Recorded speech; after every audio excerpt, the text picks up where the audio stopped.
Durante la Guerra Fría, Europa Occidental se preparó para una invasión de la Unión Soviética, entrenando y armando a un ejército clandestino para luchar contra el ocupante. La invasión nunca se produjo, pero el ejército conocido como Stay Behind siempre estuvo ahí, preparado y ansioso por encontrar nuevas misiones inquietantes. El ejército secreto de la OTAN.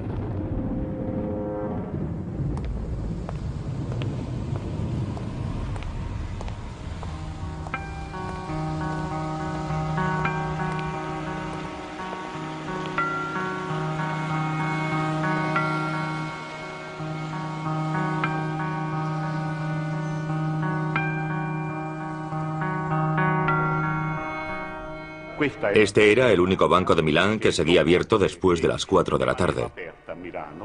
Aquel día, a las 4:30, yo había firmado un contrato entre dos agricultores ancianos. Un compañero me llamó y me dijo que subiera al piso de arriba porque necesitaba unos papeles. Cuando llegué me di cuenta de que había olvidado el recibo. Abrí la ventana, intenté llamar a aquellas dos personas, pero no me oyeron. Así que cerré la ventana e hice algo que no solía hacer nunca. Me apoyé de espaldas sobre el cristal.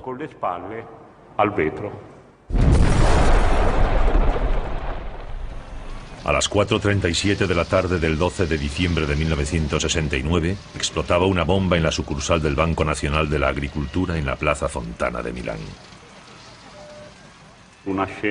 Fue una escena apocalíptica. Muertos, heridos, cajas de seguridad abiertas. Yo me puse a gritar, ha sido una bomba, ha sido una bomba. Hasta que uno de los comisarios me tapó la boca con la mano y me sacó fuera. 17 personas murieron y 80 resultaron gravemente heridas.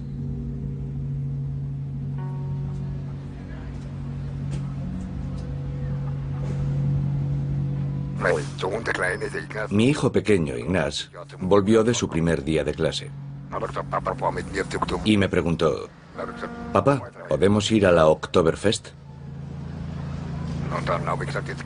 Yo le contesté que sí, que iríamos.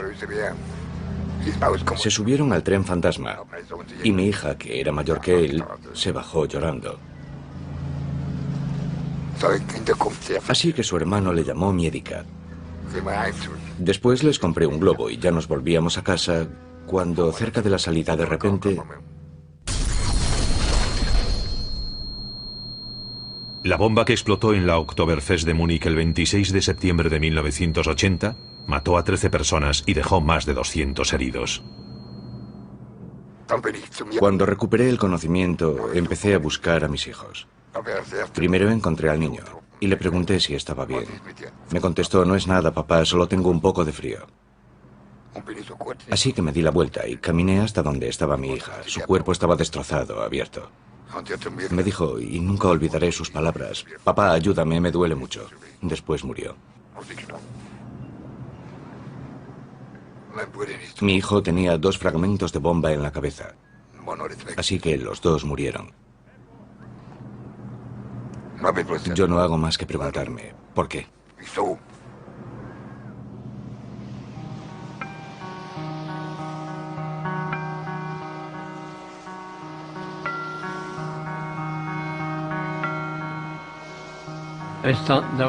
La cena ya estaba lista y estábamos esperando a mi hija, a mi yerno y a sus 2 hijos. El sábado nos reuníamos toda la familia y de repente oí un tiroteo en el supermercado del Heis. Salimos corriendo a la terraza y mi mujer gritó: «Mis hijos, mis hijos». Le dije que se calmase.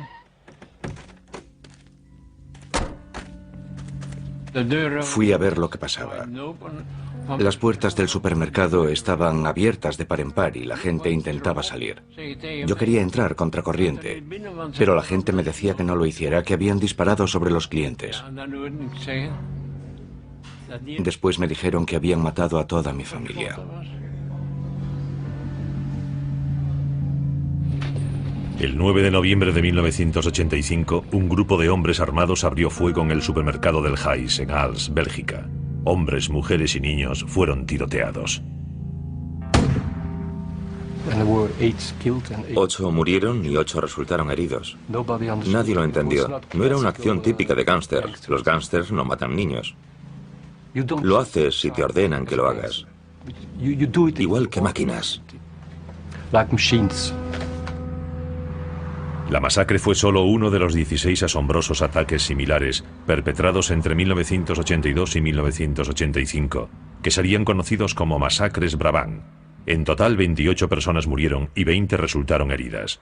A día de hoy, los asesinos todavía no han sido identificados. René de White cree que alguien tiene mucho interés en que nunca lo sean.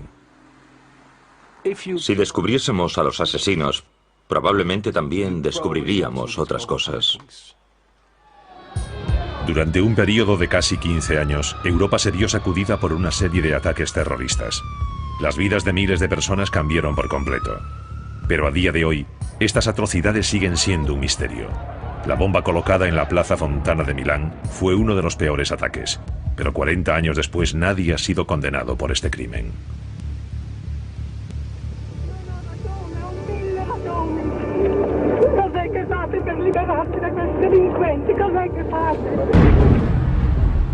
El fiscal Guido Salvini ha intentado más de una vez condenar a los hombres a quienes cree responsables del atentado. Cuando reabrimos la investigación en 1991, nadie había sido condenado. Los únicos condenados habían sido el general Maletti y el capitán Labruna, que habían intentado torpedear la investigación. 2 agentes de alto rango del servicio secreto italiano fueron condenados a penas de prisión en 1979 por ocultar y proteger a sospechosos clave. Los servicios secretos habían obstruido el trabajo de la autoridad judicial, ocultando pruebas y enterrando informes. Y cuando ciertas personas quisieron hablar, se decidió que lo mejor era cerrar la fuente, amordazarlos y comentar: no queremos oír lo que tienen que decir. Los investigadores de otros países también vieron cómo se saboteaban sus investigaciones. La explosión de Múnich fue provocada por una sofisticada bomba casera de tubo, pero apenas unas semanas después del atentado, la policía concluyó que un único extremista, Gundolf Koechler, era el responsable. Fue encontrado entre los muertos. Aunque numerosos testigos declararon que habían visto a Koechler en compañía de 2 personas justo antes de la explosión, y a pesar de que Koechler era miembro de un grupo paramilitar de extrema derecha, la policía no encontró más sospechosos y cerró la investigación. Ignaz Platzer y su abogado Werner Dietrich creen que podrían estar ante una tapadera. Quieren que se reabra la investigación. Muchos de los testigos que fueron interrogados por el Departamento de Investigación Criminal declararon: nos hicieron sentir como si fuésemos los criminales. Nos interrogaron con tal dureza que tuvimos la impresión de que los investigadores tenían su propia teoría y que nuestras pruebas, que la contradecían, no eran bienvenidas y, por lo tanto, fueron tachadas de irrelevantes o poco fiables. Había algo sospechoso en esta historia y la policía dejó de investigar. Quiero justicia, quiero a los verdaderos asesinos. Durante muchos años se pensó que los atentados en Europa eran hechos aislados, obra de terroristas locales. Pero ahora hay indicios de una explicación más siniestra. Un coche bomba en Italia, poco después de la atrocidad de Plaza Fontana, ayudó a arrojar luz sobre los otros ataques terroristas en Europa. En 1972, cerca de Peteano, en el noreste de Italia, una bomba mataba a 3 policías. Con el tiempo, los investigadores centraron su atención en Vincenzo Vinciguerra y su grupo terrorista de extrema derecha, Ordine Nuovo. El fiscal Felice Casson invirtió 10 años en la investigación del atentado. Primero se acusó a la extrema izquierda, pero entonces, como esta línea de investigación no se sostenía, el Estado acusó a un pequeño grupo de mafiosos locales. Llegado un momento, quedó claro que los carabinieri, los servicios secretos, la policía e incluso la magistratura de Gorica habían tenido un papel destacado a la hora de torpedear la investigación. Los investigadores descubrieron que miembros de los carabinieri de la judicatura de Gorica habían manipulado y eliminado pruebas en un intento de implicar a extremistas de izquierdas. Fue en realidad todo el aparato del Estado en su totalidad el que tapó los movimientos de estos neofascistas que llevaron a cabo la masacre. Vincenzo Vinciguerra cumple cadena perpetua por el atentado de Peteano. Pero cuando declaró ante el tribunal a mediados de los 80, mantuvo que él y su grupo de derechas estaban protegidos y financiados por una organización más importante en la sombra, relacionada a los más altos niveles con los servicios secretos del ejército.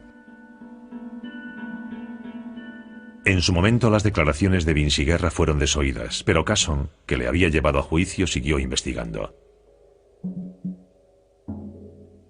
En 1990 tuvo acceso a los archivos del Servicio de Inteligencia Militar italiano y descubrió inesperadamente documentos que revelaban una organización de alto secreto. Descubrimos la existencia de una estructura clandestina secreta dirigida por el jefe de los servicios secretos italianos, cuyo nombre en clave era Gladio Stay Behind. Casson descubrió documentos que relacionaban a esta fuerza misteriosa con la OTAN. El primer ministro italiano Giulio Andreotti se vio obligado a explicarlo en público, provocando un monumental escándalo en toda Europa. Admitió que esa organización secreta, Gladio, existía y reveló que formaba parte de una red mucho más amplia de ejércitos Stay Behind secretos, coordinados por la OTAN en toda Europa durante la Guerra Fría. Resultó que Gran Bretaña y los Estados Unidos habían entrenado y reclutado en secreto a civiles y militares en numerosos países de Europa.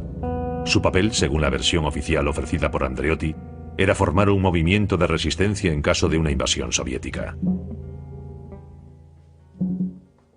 El Stay Behind en Europa fue organizado por la OTAN. Se pretendía crear una organización que, en caso de una invasión soviética de Europa Occidental, tuviese en cierta medida una estructura. Una estructura que pudiese llevar a cabo operaciones clandestinas y mantener el contacto con las potencias occidentales.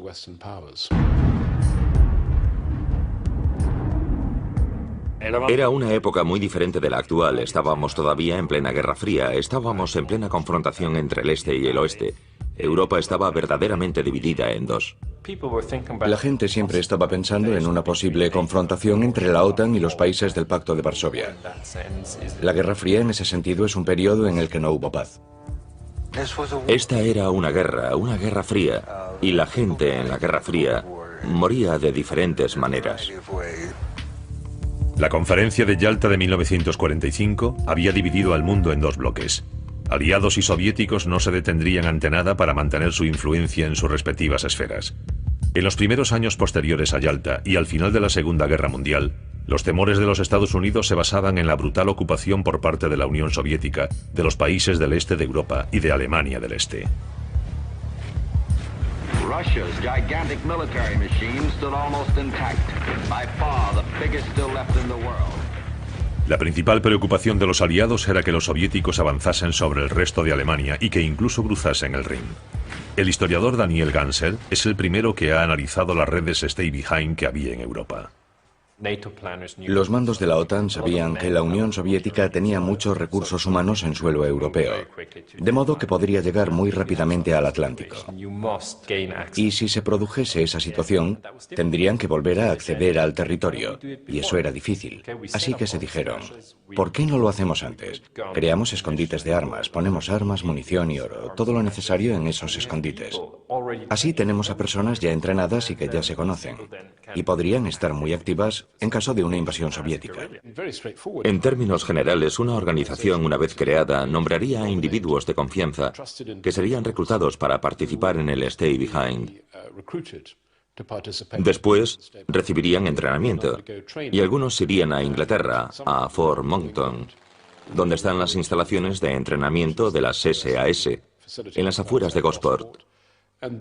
Allí les enseñarían técnicas de espionaje, comunicaciones clandestinas, exfiltración, técnicas de infiltración, y aquellos que terminasen el curso volverían a sus actividades normales.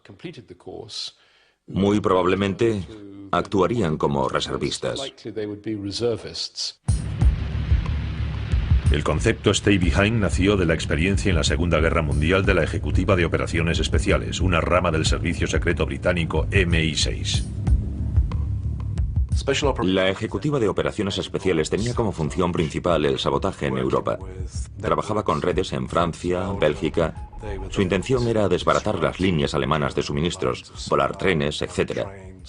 Poco después del final de la guerra, estas mismas redes se volvieron contra los rusos.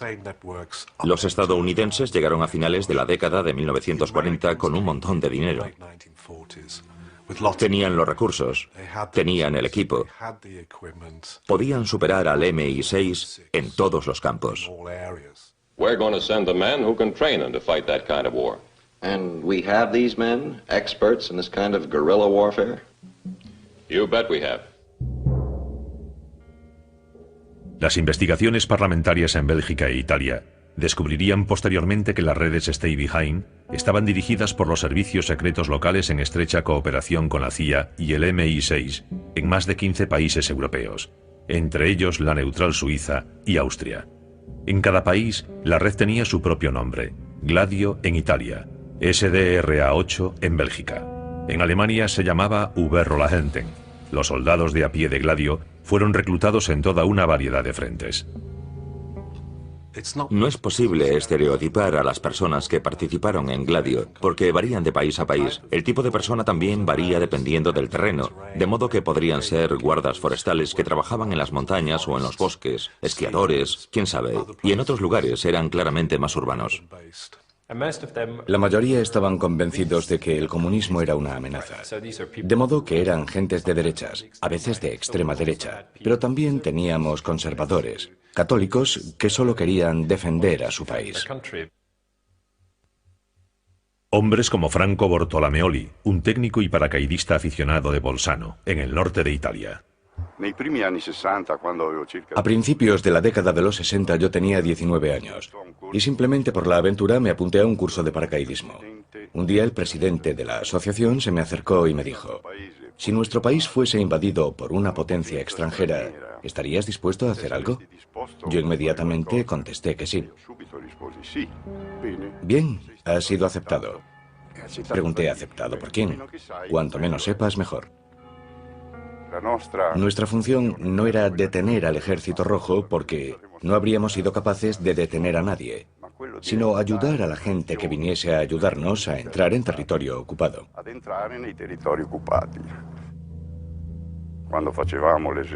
Durante el entrenamiento, nos dijeron que un día concreto, a 1 hora y 1 minuto concretos, llegaría un avión del que saltarían 1 o 2 equipos de soldados, ingleses o americanos, fuerzas especiales que entrarían en acción.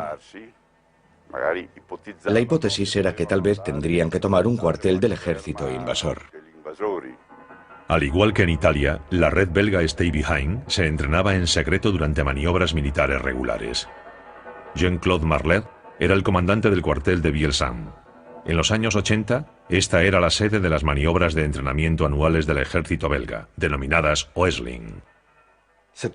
En las maniobras Oesling participaban efectivos de Bélgica, de Luxemburgo y de las fuerzas especiales estadounidenses destinadas en Alemania.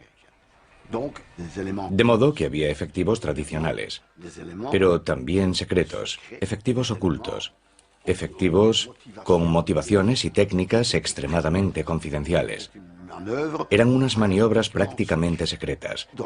Sin embargo, se realizaban dentro de actividades absolutamente regulares. Pero lo que ocurría durante las maniobras era otra cosa.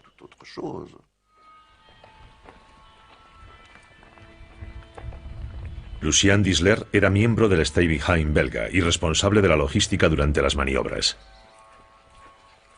Yo era un patriota y anticomunista convencido.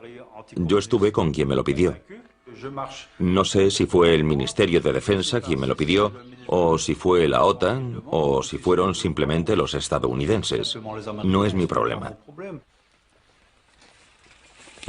La noche del 12 de mayo de 1984, el cuartel Ratz en Bielsam, al este de Bélgica, fue atacado por un grupo de hombres perfectamente entrenados.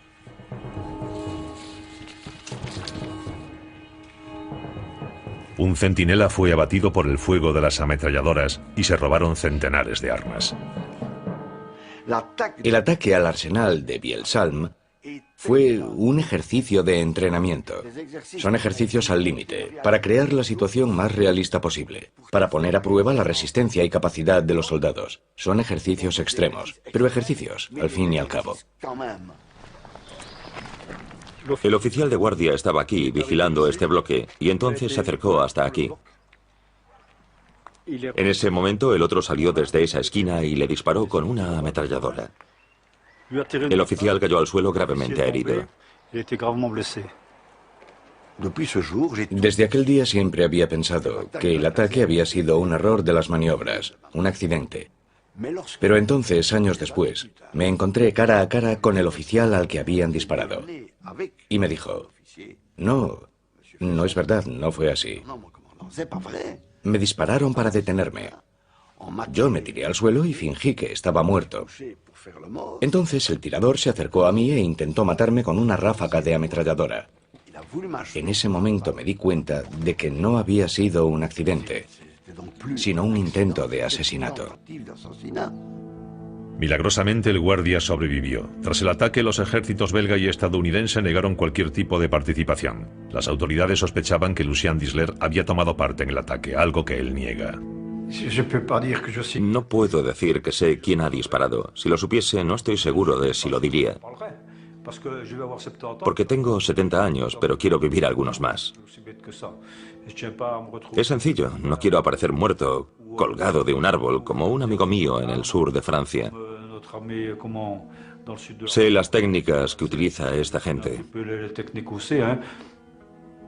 Jean-Claude Marler cree que el asalto a Vielsalm y la acción en el supermercado de Brabant podrían estar relacionados.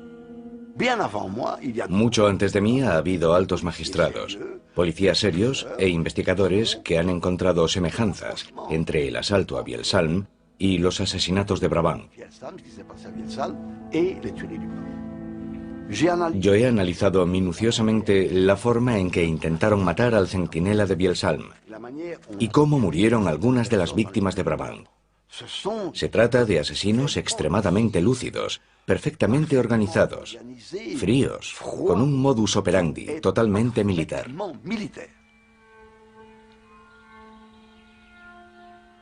El reclutamiento de todo tipo de personas para sus grupos paramilitares fue una tradición iniciada por los aliados en los años inmediatamente posteriores a la Segunda Guerra Mundial. Se habían tomado muy en serio el viejo dicho, el enemigo de mi enemigo es mi amigo, y habían alistado a destacados nazis para la causa antisoviética. Uno de ellos, el maestro del espionaje de la SS, Reinhard Hellen, se convertiría en el fundador del primer servicio secreto alemán tras la guerra, que posteriormente supervisaría la red Stay Behind del país. En los primeros años de la Guerra Fría nadie hizo más que Hellen para alimentar los temores estadounidenses de una creciente amenaza soviética. El presidente Truman destinó millones a toda una batería de operaciones secretas y programas de inteligencia contra la amenaza comunista. La Ley de Seguridad Nacional de los Estados Unidos de 1947 proporcionó la cobertura legal para las acciones secretas de los Estados Unidos bajo el epígrafe de guerra no ortodoxa. La estrategia se perfiló con detalle en la Directiva 10/2 del Consejo de Seguridad Nacional e influiría enormemente en el modus operandi de los servicios secretos. La NSC 10/2 dice que se usarán todos los medios, incluida la formación de ejércitos secretos, incluida la manipulación de la población con miedo o propaganda, y que deberá invertirse una gran cantidad de dinero para hacerlo. El golpe de Estado comunista en Checoslovaquia, el bloqueo de Berlín y el estallido de la guerra en Corea contribuyeron a alimentar los temores estadounidenses de una invasión soviética de Europa. Las sospechas crecían a ambos lados del telón de acero. Tras la fachada oficial de la OTAN, crecía el deseo de organizar y establecer una red de ejércitos Stay Behind secretos en Europa Occidental. ¿Qué hacían las redes Stay Behind mientras esperaban la invasión rusa? Pues entrenar y participar en la política local.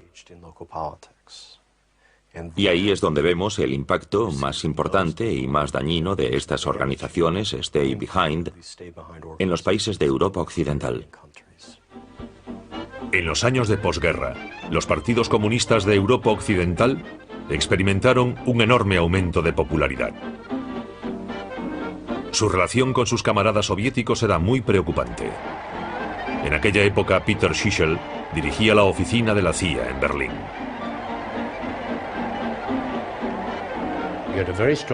Teníamos un partido comunista italiano muy fuerte, un partido comunista francés fuerte, y había una sensación de inseguridad, porque sabíamos que los rusos se servían de estos partidos comunistas para su acción política. A medida que aumentaba el riesgo de una victoria política comunista, la estrategia de Stay Behind dejó de pensar en la amenaza de una invasión para centrarse en el enemigo interior. El documento más importante para un historiador ahora mismo está fechado el 1 de junio de 1959. Se trata de un documento de los servicios secretos militares italianos en el que consta que Gladio se creó por una parte para activarse en caso de invasión soviética y por otra en caso de sovvertimenti interni, que significa desórdenes internos. Sabemos que a partir de la década de los 50 los ejércitos secretos tenían estas dos tareas. Algunas de las primeras pruebas del papel de los ejércitos secretos de la OTAN en la subversión política las encontramos en un escándalo alemán de la década de 1950. En 1952, un miembro de la red Stay Behind alemana entró en una comisaría de policía de Frankfurt y dijo: «Soy miembro de un ejército secreto. Nos han entrenado los estadounidenses para matar gente, para no dejar huellas y para ocultarnos en los bosques. Tenemos armas, tenemos explosivos y somos secretos». A Adenauer le indignó que los estadounidenses hiciesen cosas como esas sin su conocimiento. No es que yo me hubiese opuesto a que se hiciese, pero habría tenido más cuidado a la hora de elegir a la gente. El hombre que entró en aquella comisaría de policía en 1952 era Hans Otto, exoficial de la SS, que se había alarmado por el rumbo que estaba tomando su unidad Stay Behind. Su testimonio llevó al descubrimiento de un centro de entrenamiento secreto en los bosques de Hessen, en el centro de Alemania. Pero lo que más sorprendió a los investigadores fue que los paramilitares parecían tener encomendada una misión política más siniestra. Tenían listas de personas a las que querían matar, miembros respetados de la comunidad. Y siempre nos preguntamos, ¿asesinados en caso de invasión soviética o asesinados en caso de cambio de poder en el país? Y en ese momento, todo el mundo pensó que habría una investigación minuciosa del Stay Behind alemán. Pero no hubo tal investigación. Tras algunos contactos diplomáticos entre los Estados Unidos y Alemania, los 100 presuntos conspiradores, todos de extrema derecha, fueron puestos en libertad.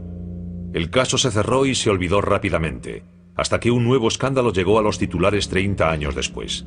Tan solo un día después del atentado en la Oktoberfest, la policía descubrió que Gundolf Koechler, el presunto terrorista que había muerto en la explosión, era miembro de una organización paramilitar neonazi llamada Berserksportgruppe Hoffmann.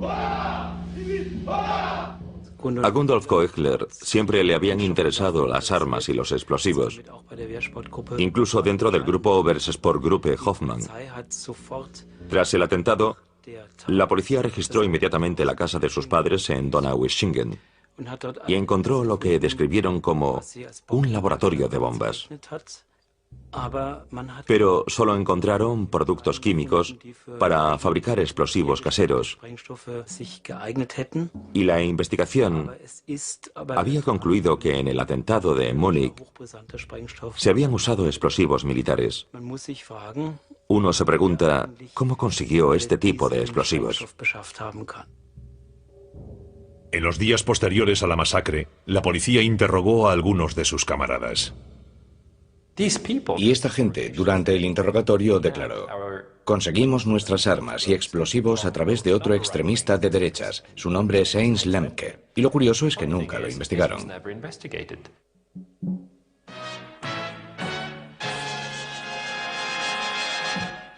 Guten Abend, meine Damen und Herren. Das Ausmaß der von Rechtsextremisten angelegten Waffenlager in der Lüneburger Heide ist größer als bisher angenommen wurde. Un año después del atentado de la Oktoberfest de Múnich en 1981 en los bosques de Lüneburg, en el norte de Alemania, unos excursionistas encontraban por casualidad un enorme arsenal que pertenecía al guarda forestal Heinz Lemke. Lemke era un activista de derechas con amplios contactos con el mundo neonazi alemán. El Servicio Secreto de Alemania del Este, la Stasi, había indicado la localización exacta de los transmisores usados por los grupos Steibenheim de Alemania Occidental. Uno de ellos fue encontrado en Lüneburg, muy cerca de la casa de Lemke y de los lugares donde se encontraron las armas. Escondites de armas como esos formaban parte de una estrategia europea, eso está claro. Y si se llegase a investigar cómo había hecho Lemke todo aquello, hasta qué punto tenía armas y explosivos a su disposición y hasta qué punto eran similares o idénticos a los explosivos usados en el atentado de la Oktoberfest, la investigación habría dado resultados. Tras su detención, Lemke informó a los investigadores de la existencia de 30 escondites más de armas. Dijo que estaba dispuesto a dar los nombres de sus jefes, pero antes de que pudiese testificar, apareció muerto, colgado del techo de su celda. Su muerte establece una conexión escalofriante con los asesinatos de Brabant, en Bélgica. Allí las pruebas también apuntan a una conexión con una organización paramilitar. El comisario de policía, Eddie Vos, ha investigado durante varios años los asesinatos de Brabant. Descubrimos que había un modus operandi concreto y que cada persona tenía un papel en la acción. Hay un hombre que empieza a disparar inmediatamente y su forma de disparar y de colocarse me hace pensar en alguien que ha sido entrenado para manejar un arma. Un informe del Parlamento belga de 1990 concluyó que los asesinos tenían que haber sido miembros o exmiembros de las fuerzas de seguridad, extremistas de derechas que disfrutaban de un alto nivel de protección. Para ser un asesino de Brabant, habría que formar parte de una cierta élite. Pero eso no es todo. Habría que tener garantizada la impunidad. Cuando una comisión de investigación intentó establecer vínculos concretos con el ejército Steibenheim belga, el SDRA-8, el jefe de los servicios secretos del ejército se negó a revelar los nombres de los soldados Steibenheim. Había pruebas de la conexión con una red neonazi llamada Westland New Post, WNP. Su líder, Paul Latinus, confirmó que le habían pedido que formase un grupo de paramilitares anticomunistas, pero se negó a decir quién le había ordenado la misión. Posteriormente, declararía haber estado a sueldo de los servicios secretos estadounidenses. Efectivamente, había similitudes entre la red Steibenheim y la red creada por la WNP. Había varios soldados y exsoldados en la WNP que creían que trabajaban para el Estado o que se consideraban agentes del Estado. Poco después de la última masacre de Brabant, Latinus fue detenido. Pero antes de que pudiese hablar, como Lemke en Alemania, también él sería encontrado muerto en su celda con un cable de teléfono alrededor del cuello. ¿Pero por qué querrían ejércitos secretos de derechas aterrorizar a países tranquilos como Bélgica, Alemania e Italia en el corazón de Europa Occidental? La respuesta está en un cambio en el concepto de Guerra Fría. El final de la crisis de los misiles cubanos de 1962 había traído cierta estabilidad. Una invasión convencional soviética de Europa Occidental ya no parecía probable a la vista de las tablas a las que se veían abocados el este y el oeste en su partida de ajedrez con misiles nucleares. Ahora los Estados Unidos estaban decididos a establecer o ampliar sus bases en Europa, e Italia era un lugar clave. Pero la política italiana era inestable. La izquierda seguía ganando terreno y tenía capacidad para desbaratar los planes de Washington. Richard Gardner trabajó en Italia representando a varias administraciones estadounidenses durante más de 20 años. Italia era un elemento clave en el flanco sur de la OTAN. Y el Partido Comunista de Italia se oponía a todas las medidas prácticas para reforzar a la OTAN. De modo que había pruebas claras de que Italia no podría ser un buen aliado de la OTAN si los comunistas tomaban el control. Ante la evolución de la situación, se revisó la función de los ejércitos Steibenheim. La CIA empezaba a darse cuenta de que estas operaciones de Stay Behind no tenían ningún valor, excepto porque servían de vínculo para mantener unidos a los anticomunistas y para que estos siguiesen motivados. Era casi como un club, una organización fraternal. En 1965, en un lujoso hotel de Roma, se reunían lo más granado de la derecha italiana y los servicios secretos. Esta reunión, conocida como Instituto Polio, cambiaría radicalmente la sociedad italiana. No solo estaban presentes radicales de extrema derecha, sino también analistas políticos, estudiosos de la guerra revolucionaria y oficiales del Estado Mayor. De modo que había un amplio espectro de pensamiento que creía que había que tomar una acción preventiva contra el comunismo con todos los medios disponibles. El Instituto Polio, el Estado Mayor del Ejército y el Servicio de Información Militar dijeron muy claramente lo que querían. Hablaron de una cuarta dimensión de la guerra. La cuarta dimensión de la guerra, que llega tras la primera fase de la guerra terrestre, la segunda fase de la naval y la tercera fase de la aérea. La cuarta dimensión de la guerra es la que se encarga de la conquista de los corazones y las mentes de la población. Esta es una guerra que se libró y que se sigue librando hoy en día, también a través de conflictos de baja intensidad, incluso con la utilización de lo que definimos inapropiadamente como terrorismo. Varios grupos diferentes fueron convocados a tomar parte activa en esta cuarta fase y en la lucha contra el comunismo. Entre ellos se encontraba la red Stay Behind italiana, Gladio, algunos de cuyos miembros empezaron a involucrarse activamente en la subversión política. El militante de a pie, el soldado de Gladio, no sabía quién tenía por encima en la escala jerárquica sobre su cabeza.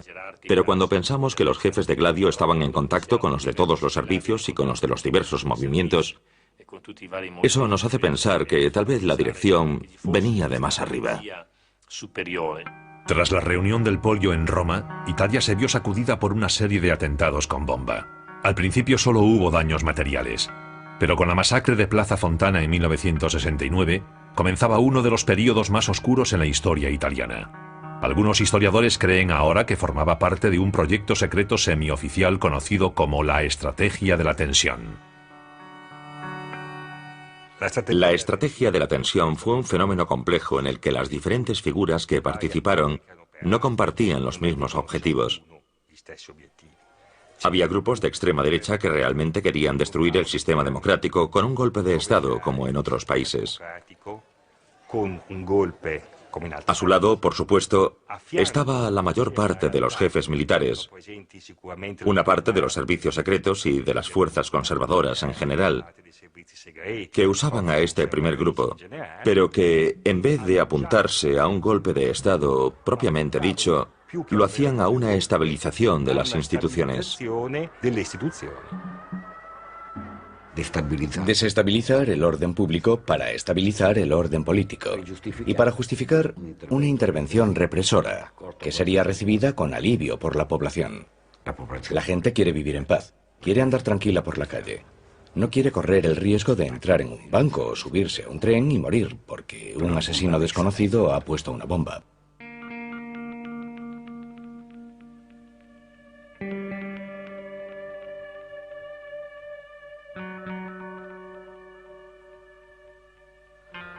En Bélgica, el comisario de policía Eddie Vos ha llegado a una conclusión similar sobre el papel central del miedo generado por los atentados.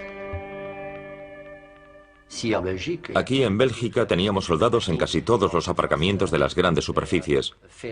Hacíamos la compra con francotiradores en el tejado. La gente tenía miedo de hacer la compra, auténtico terror.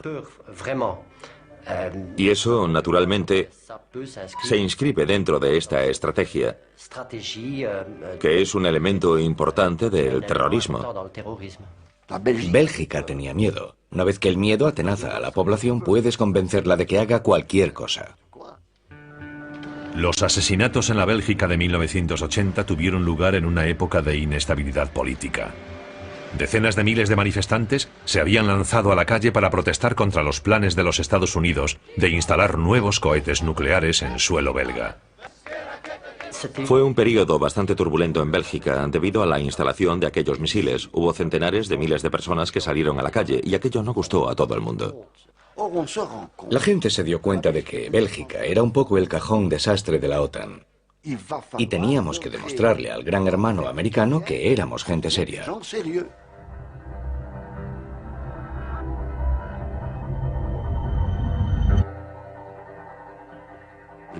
Los asesinatos de Brabant se terminaron porque habían cumplido su misión. El shock emocional fue suficiente para que el Estado belga saliese de su estado de letargo y se reforzase. Es así. En Alemania, la bomba de la Oktoberfest también explotó en un momento crucial.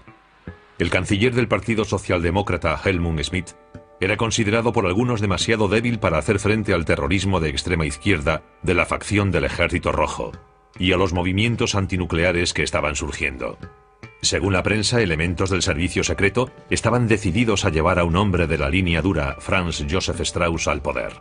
Los investigadores creen que la Stay Behind usó la estrategia de la tensión para desacreditar a la izquierda y animar a la población, acobardada por el terrorismo, a entregar el poder a gobiernos centristas fiables en Europa Occidental, pero no en Gran Bretaña.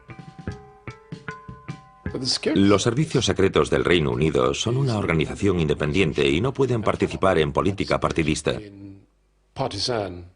Hay muchas personas que trabajan en los servicios secretos y que son de izquierdas. Y me imagino que su participación con la derecha ha sido simplemente para penetrar en las organizaciones políticas. Los servicios de seguridad no tienen órdenes. Y que yo sepa, nunca han saboteado organizaciones políticas. La interferencia de los servicios secretos extranjeros en la política europea tal vez sea difícil de demostrar, pero hay pruebas de su existencia en la investigación de Plaza Fontana. El descubrimiento tal vez más interesante que hicimos durante la investigación fue la relación entre las células de Ordine Nuovo, que operaban sobre todo en el Véneto, y las bases estadounidenses situadas en esa región. Visité nuestra base en Roma en septiembre-octubre de 1969 y el jefe de la base me dijo que tenía algunos problemas con inteligencia naval porque querían llevar a cabo algunas operaciones en territorio italiano, operaciones clandestinas, y parecía enfadado. Me dijo, les he dicho que no me importa que hagan sus operaciones, siempre que no interfieran con el trabajo de la CIA. Durante la investigación del atentado de Plaza Fontana, el fiscal Guido Salvini demostró la participación de Carlo Di Giglio, terrorista de la organización paramilitar de extrema derecha Ordine Nuovo e informador de la inteligencia naval de los Estados Unidos. Di Giglio era un militante de Ordine Nuovo que se ocupaba del aspecto logístico. Era un gran experto en armas y un personaje central. Este hombre frecuentaba las bases de los Estados Unidos, como la de Verona, dado que formaba parte de la red de informadores de los Estados Unidos. Les informaba sobre sus actividades y también recibía instrucciones de ellos. Así que era una especie de agente doble y todo esto nos lo contó con grandísimo lujo de detalles. Cuando se habla de Carlo Di Giglio y del papel que pudo haber tenido en el atentado de Plaza Fontana, hay que describirlo con propiedad. No como un fascista, sino como un agente de los servicios secretos, hijo de un agente de los servicios secretos. Y fueron los servicios secretos los que le impusieron que trabajase con la derecha.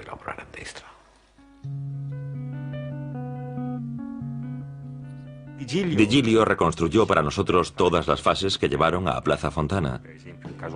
Nos habló de una casa donde preparó las bombas y nos contó cosas de Plaza Fontana, pero no todo.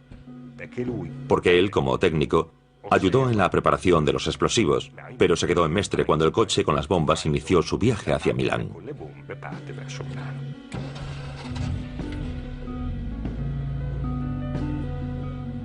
Plaza Fontana se concibió con el propósito de permitir al presidente de la República y al gobierno en ejercicio proclamar el estado de emergencia. Era un golpe de estado institucional. En 1969 el mecanismo parecía perfecto.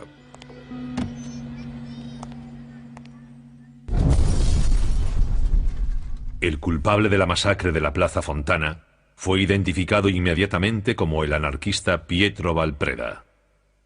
Adesso non facciamo nominativi e non mi fate stare nominativi perché indubbiamente tutto questo è ancora coperto dal segreto istruttorio. Solo posso dire questo che... Pero la opinión pública no se creyó esa teoría y sospechó que era un montaje. Durante 3 días el país estuvo paralizado, pero el presidente italiano no declaró el estado de emergencia que Vinciguerra y sus camaradas habrían deseado. Pero este no fue el final a la estrategia de la tensión. Durante la década siguiente, el pueblo italiano se vería atormentado por una serie de ataques terroristas.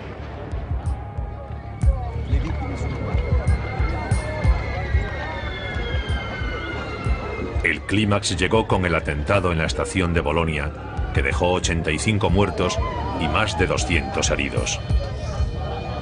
Estos sucesos han llevado al terrorista Vinciguerra a creer que los grupos de ultraderecha, como el suyo propio, estaban manipulados por el Estado. Cuando me opongo al discurso que dice que la serie de masacres que se produjeron en Italia fueron cosa de fascistas, lo hago porque sé que todos esos atentados fueron perpetrados por hombres que trabajaban para el aparato del Estado. Estaban todos relacionados con el aparato y siempre fueron protegidos y ocultados por ese aparato. A pesar de los más de 20 juicios, casi todos los acusados de participar en los ataques terroristas se habían librado de la cárcel. Hombres como Gianni Maletti, un cargo importante de los servicios secretos italianos, que fue condenado por proteger a los terroristas de Ordine Nuovo, pero que huyó a Sudáfrica antes de cumplir su condena. Odelfo Sorsi, de quien se sospecha que planeó el atentado de Plaza Fontana, pero que ahora vive en Japón. Durante años he estado convencido de que puedes cometer errores de buena fe. Al final fui yo quien cometió el error al pertenecer a esta organización. Pero llegado un momento hay que decir la verdad. En Italia muchos de los atentados terroristas todavía no se han resuelto. En el atentado principal, el de la Plaza Fontana, no tenemos ningún responsable desde el punto de vista judicial. Aunque histórica y políticamente hay una verdad en los miles y miles de documentos recopilados por la comisión que investigó los atentados. Lo mismo ocurre en Bélgica. Muchos siguen esperando las respuestas que hasta ahora no ha dado la investigación Brabant. Un Estado que acepta que se maten a 16 hombres, mujeres y niños en 3 atentados en 2 días, simplemente porque habían escogido el lugar equivocado en el momento inoportuno para hacer sus compras, es un Estado que no merece respeto y no merece sobrevivir. ¿Cómo quieren que un pueblo tenga confianza en el futuro cuando asesinan a tiros a 16 personas en el espacio de unos minutos y a nadie le importan los resultados? Supongo que todavía hoy hay gente que no quiere que se conozca la verdad. Estoy segura. Al menos en Múnich todavía hay esperanza de que los auténticos instigadores de la matanza de la Oktoberfest sean llevados algún día ante la justicia.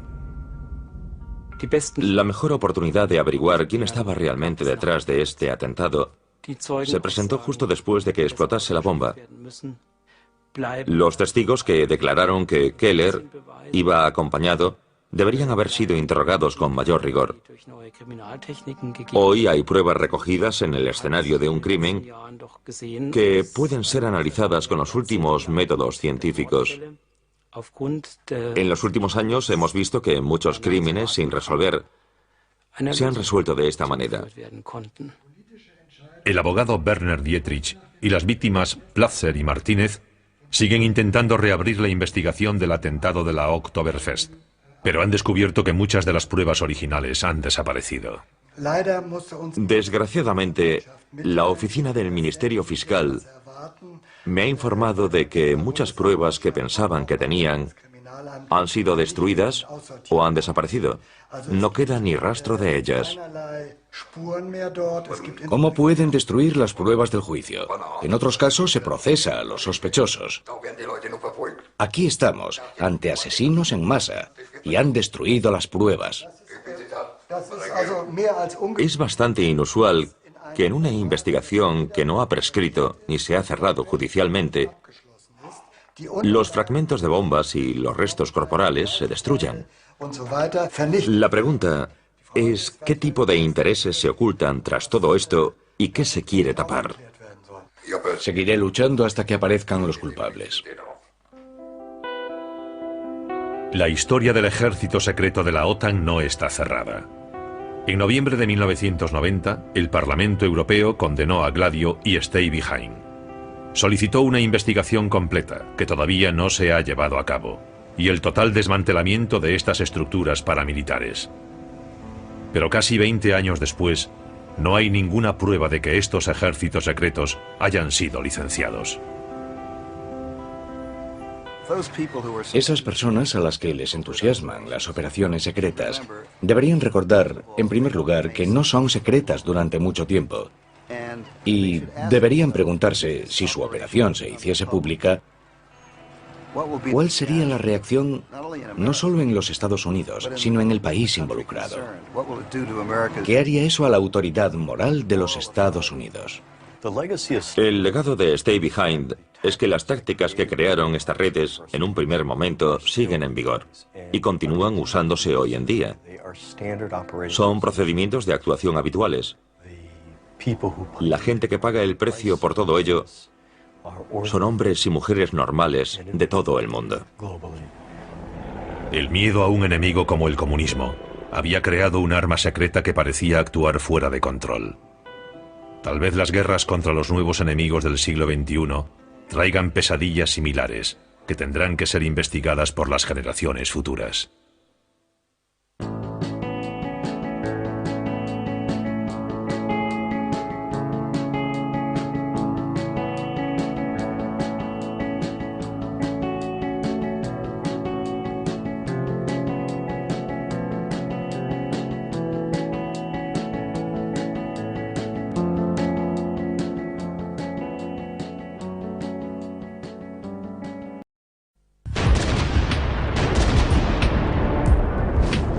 Durante la Guerra Fría, Europa Occidental se preparó para una invasión de la Unión Soviética, entrenando y armando a un ejército clandestino para luchar contra el ocupante. La invasión nunca se produjo, pero el ejército conocido como Stay Behind siempre estuvo ahí, preparado y ansioso por encontrar nuevas misiones inquietantes.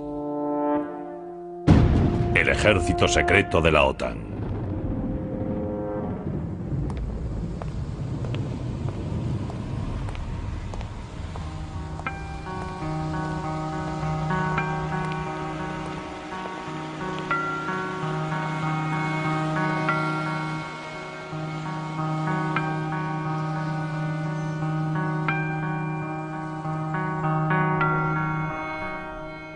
Este era el único banco de Milán que seguía abierto después de las 4 de la tarde. Aquel día, a las 4:30, yo había firmado un contrato entre dos agricultores ancianos. Un compañero me llamó y me dijo que subiera al piso de arriba porque necesitaba unos papeles. Cuando llegué me di cuenta de que había olvidado el recibo. Abrí la ventana, intenté llamar a aquellas dos personas, pero no me oyeron. Así que cerré la ventana e hice algo que no solía hacer nunca. Me apoyé de espaldas sobre el cristal.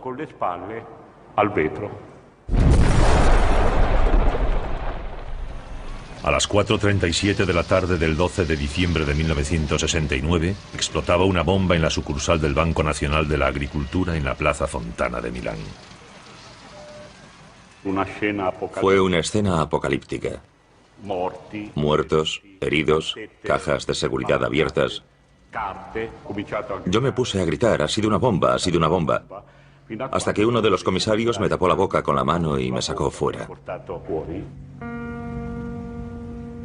17 personas murieron y 80 resultaron gravemente heridas.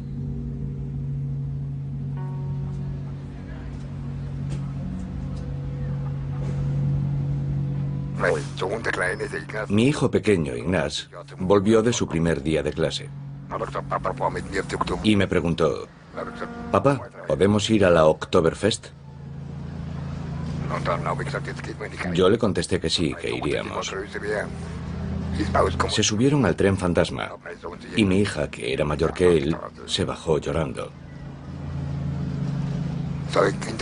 Así que su hermano le llamó Miedica. Después les compré un globo y ya nos volvíamos a casa cuando, cerca de la salida, de repente... La bomba que explotó en la Oktoberfest de Múnich el 26 de septiembre de 1980 mató a 13 personas y dejó más de 200 heridos. Cuando recuperé el conocimiento, empecé a buscar a mis hijos. Primero encontré al niño y le pregunté si estaba bien. Me contestó, no es nada, papá, solo tengo un poco de frío. Así que me di la vuelta y caminé hasta donde estaba mi hija. Su cuerpo estaba destrozado, abierto. Me dijo, y nunca olvidaré sus palabras, papá, ayúdame, me duele mucho. Después murió. Mi hijo tenía 2 fragmentos de bomba en la cabeza. Así que los 2 murieron. Yo no hago más que preguntarme, ¿por qué?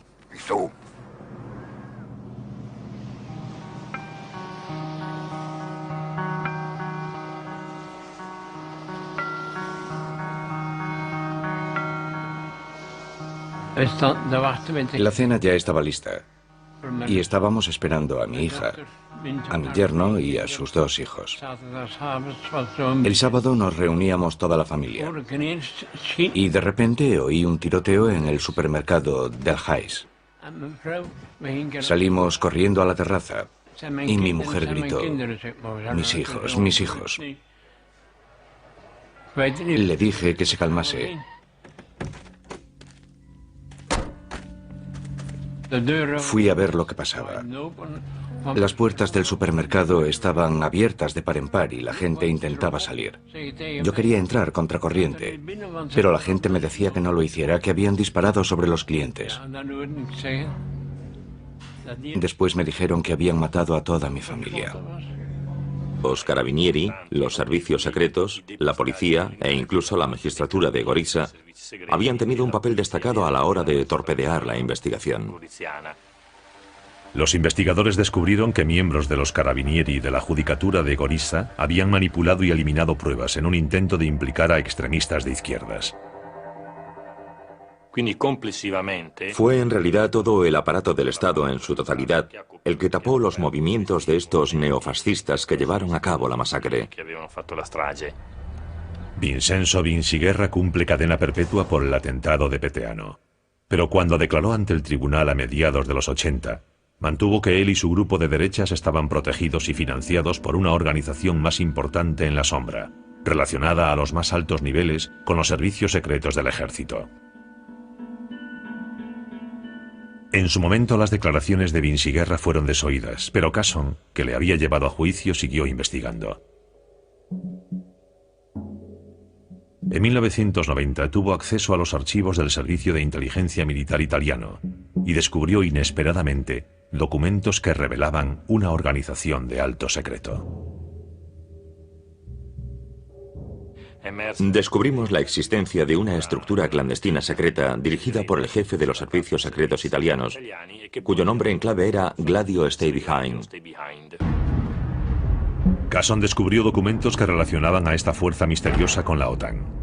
El primer ministro italiano, Giulio Andreotti, se vio obligado a explicarlo en público, provocando un monumental escándalo en toda Europa. Admitió que esa organización secreta, Gladio, existía y reveló que formaba parte de una red mucho más amplia de ejércitos Stay Behind secretos, coordinados por la OTAN en toda Europa durante la Guerra Fría. Resultó que Gran Bretaña y los Estados Unidos habían entrenado y reclutado en secreto a civiles y militares en numerosos países de Europa. Su papel, según la versión oficial ofrecida por Andreotti, era formar un movimiento de resistencia en caso de una invasión soviética. El Stay Behind en Europa fue organizado por la OTAN. Se pretendía crear una organización que, en caso de una invasión soviética de Europa Occidental, tuviese en cierta medida una estructura. El 9 de noviembre de 1985, un grupo de hombres armados abrió fuego en el supermercado del Gijs, en Aalst, Bélgica. Hombres, mujeres y niños fueron tiroteados. 8 murieron y 8 resultaron heridos. Nadie lo entendió. No era una acción típica de gángster. Los gángsters no matan niños. Lo haces si te ordenan que lo hagas. Igual que máquinas. La masacre fue solo uno de los 16 asombrosos ataques similares perpetrados entre 1982 y 1985, que serían conocidos como masacres Brabant. En total, 28 personas murieron y 20 resultaron heridas. A día de hoy, los asesinos todavía no han sido identificados. René de White cree que alguien tiene mucho interés en que nunca lo sean. Si descubriésemos a los asesinos, probablemente también descubriríamos otras cosas. Durante un periodo de casi 15 años, Europa se vio sacudida por una serie de ataques terroristas. Las vidas de miles de personas cambiaron por completo. Pero a día de hoy, estas atrocidades siguen siendo un misterio. La bomba colocada en la Plaza Fontana de Milán fue uno de los peores ataques, pero 40 años después nadie ha sido condenado por este crimen.